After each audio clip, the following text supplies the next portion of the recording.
we'll move on to cover Enterococcus, which was formerly a member of the group D Streptococci. There's not so much we need to cover, so this video will be a quick one, but let's start by thinking about the name, Enterococcus. Entero clues us in that it inhabits our intestinal tract, and coccus is especially important to pay attention to so that you don't inadvertently confuse Enterococcus, the gram-positive cocci, with a completely different bacteria, Enterobacter, which is a gram-negative rod. I've done it a few too many times. So to make sure that you don't confuse the two, we'll base the whole scene around coccus and title it Protest at the Caucus. A little play on words there. So here it is. Here's the protest in front of the caucus, specifically the California caucus. Before I talk about why it's a California caucus, let's draw this dude standing alone out in front of the crowd holding a sign.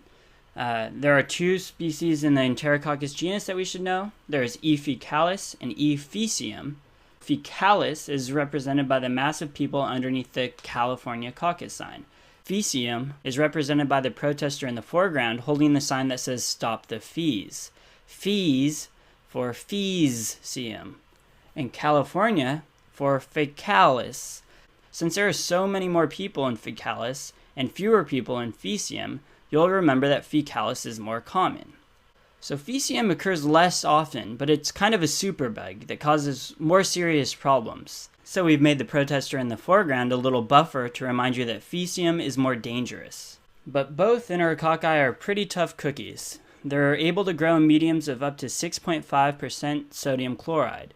To represent this, we'll play on the whole resist the 1% Wall Street protests, but write resist the 6.5% Northern California, again meaning it can grow in 6.5% sodium chloride.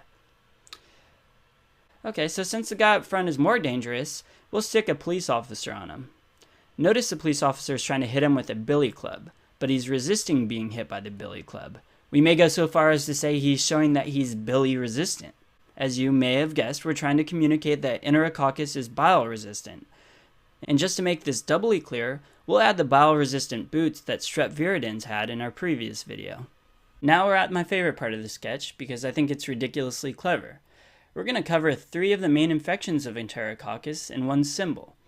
The protesters are holding a sign that says, "Do you heart trees?"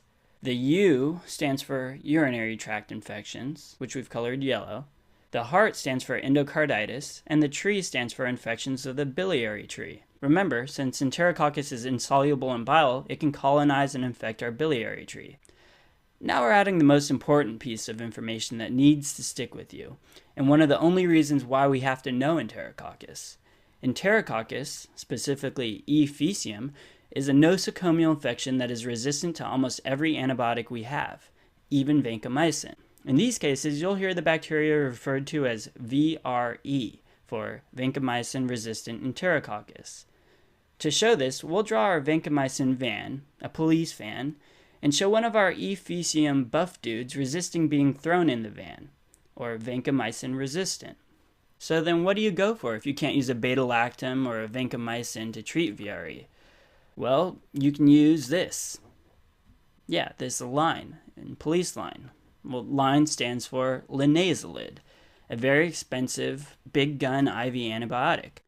Alternatively, you can use another expensive big gun antibiotic, tigecycline, which we'll represent by painting the next section of the police line with tiger stripes. So treat it with either tigecycline or linezolid. And that's it. A perfect level of detail that you should know for Enterococcus.